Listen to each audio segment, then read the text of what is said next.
Ok, então para que possamos dar início à nossa aula, né, o nosso módulo, a segunda aula desse módulo, eu vou passar um pequeno filme, tá certo? Vou pedir o pessoal da técnica para colocar, inclusive o filme ele engloba todo o assunto, ele define, ele já vai aos finalmente do assunto, que é a questão do PCMSO, Programa de Controle Médico e Saúde Ocupacional. É um programa que diz respeito à saúde do trabalhador, tá? Ele se preocupa com a questão médica, a questão de doenças ocupacionais, como o trabalhador é recebido na empresa quando ele é contratado, e há uma preocupação de quando ele vai ser demitido. Então eu vou pedir para o pessoal da técnica colocar o vídeo, tá? Esse vídeo tem em torno aí de 13 minutos, né, 12 minutos mais ou menos, e você vai poder prestar bastante atenção. Queria pedir que você prestasse bastante atenção, e após esse vídeo nós vamos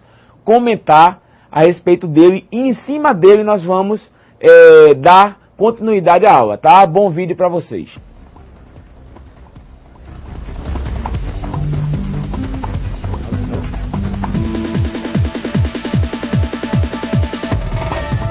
Tem áudio?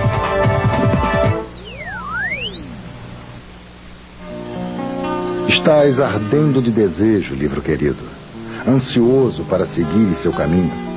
Porém, mal terão lido pobres páginas, te enviarão para plebeias quitandas, transformar-se em cartuchos de embalagens de peixe.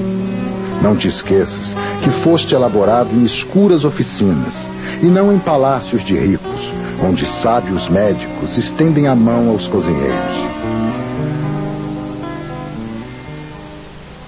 Ao longo desses 300 anos, seu livro A Doença dos Trabalhadores transformou-se numa obra de referência, e Bernardino Ramazzini, uma figura fundamental nas questões de saúde e segurança do trabalho. Atualmente podemos dizer que o trabalhador está muito mais protegido que no passado.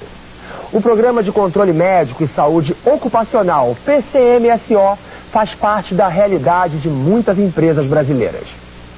O PCMSO dá continuidade ao exame admissional realizado quando o trabalhador entra em uma empresa. Mas para se chegar até ele, o caminho foi longo. Foi uma questão militar que chamou atenção para as doenças ocupacionais. O Reino Unido, no século XVII, se preparava para mais uma guerra que ampliaria suas conquistas quando a Marinha Britânica se deparou com a falta de soldados. Os oficiais foram recrutar homens nas fábricas e descobriram uma enorme quantidade de homens incapacitados de lutar por problemas de saúde e acidentes no trabalho. Foi feito um relatório que dava conta que, persistindo a situação, em pouco tempo não haveria homens capazes para enfrentar as guerras. Na Itália, Bernardino Ramazzini inaugurava a medicina do trabalho. O médico se dedica a identificar o tipo de doença que cada atividade profissional poderia proporcionar. Listou 52 profissões, de parteiras a coveiros.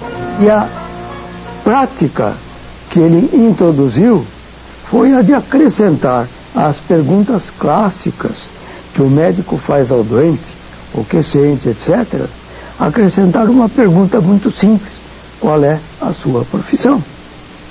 E a atualidade do Ramazzini nós vemos em que até hoje, no comum da clínica, não se faz esta pergunta que foi proposta 300 anos atrás, e se perde muitas vezes a oportunidade de reconhecer uma doença pela sua origem profissional, de poder introduzir medidas preventivas através de conhecer quais são as condições que levam a esta doença, e principalmente se perde a oportunidade de um melhor conhecimento, um melhor controle sobre a saúde da população trabalhadora toda, porque não se faz a pergunta simples proposta pelo Ramazzini.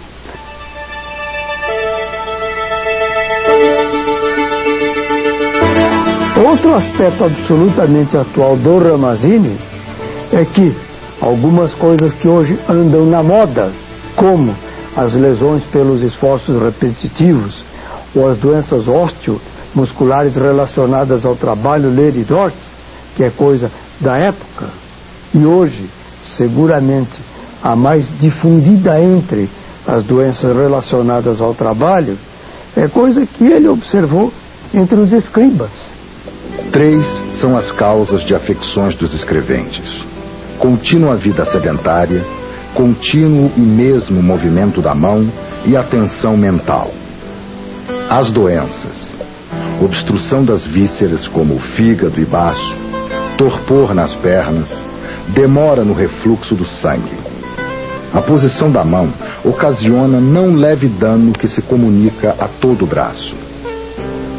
Quando ocorreu a Revolução Industrial, ela se caracterizou pela exploração brutal do homem pelo homem. A Revolução Industrial e o respectivo aumento do trabalho nas fábricas obrigou a criação das primeiras medidas de saúde ocupacional. A primeira delas, e uma das primeiras leis sociais da história, foi a obrigação da presença de um médico no local de trabalho. Mas em 1828, um empregador britânico que tinha crianças no seu trabalho, ele começou a achar que as crianças não estavam bem em tudo, coisa que os outros não se preocupavam. Então ele tinha um médico chamado Robert Baker, e ele perguntou ao Baker o que ele devia fazer para proteger as crianças. E o Baker disse: põe um médico na sua fábrica e deixe ele visitar todos os lugares quando ele quiser, que ele tenha plena liberdade. Assim, se alguém criticar que as crianças, diz: não, a culpa não é minha, a culpa é do meu médico, ele é que é o responsável por tudo que esteja acontecendo lá dentro. E nasceu assim, então, o médico, o Dr. Robert Baker, foi o primeiro médico que entrou numa empresa para o quê? Para ver a questão de higiene, segurança e medicina do trabalho.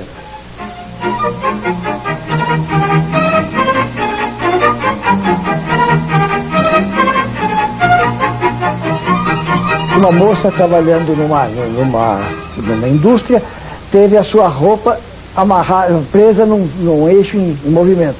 Ela foi jogada para cima e pedaços do seu corpo foram encontrados na fábrica. E dizia o inspetor que escreveu isso: bastaria ter colocado uma proteção que custaria no máximo £1 para que esse acidente não ocorresse mais. No Brasil, as leis que garantiam a saúde do trabalhador foram criadas no início do século XX. A morte de um trabalhador foi o estopim para as primeiras medidas. A primeira lei de acidentes de trabalho no Brasil foi criada em 1919, depois da morte de um trabalhador italiano numa greve em São Paulo. Mas foi daqui, do Palácio do Catete, antiga sede do governo e hoje Museu da República, que Getúlio Vargas criou a consolidação das leis trabalhistas, a CLT, que, entre outras coisas, cuida da segurança e da saúde do trabalhador. Em novembro de 1930, Getúlio Vargas assumiu a presidência do país. 2 anos depois, começa a organizar a legislação trabalhista, pressionado pelos trabalhadores brasileiros e imigrantes que exigiam melhores condições. Na área de medicina do trabalho, foi criado o exame médico admissional, que era a abreugrafia.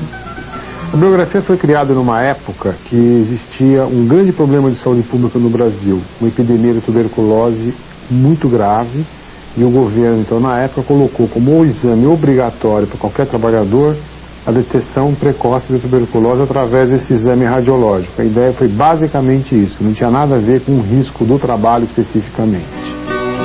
O múltiplo e variado campo semeado de doenças prolifera devido a 2 causas principais: a natureza nociva da substância manipulada, que afeta o organismo humano, e as posições forçadas e inadequadas do corpo, o que pouco a pouco pode produzir grave enfermidade.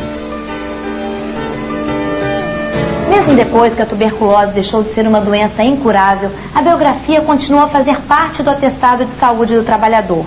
Só em 1978 que as normas trabalhistas começaram a ser modificadas.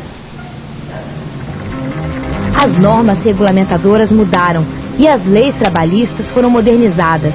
A abreugrafia continuava a valer, mas as empresas eram instruídas a realizar um exame médico geral. Em 83, outra mudança. Os exames passaram a ser mais específicos, dependendo dos riscos provenientes do local e da atividade exercida por cada trabalhador. A ideia era que a medicina do trabalho deveria ser basicamente preventiva. O médico passou a ser obrigado a assinar o atestado. Dessa forma, respondia pela saúde do trabalhador.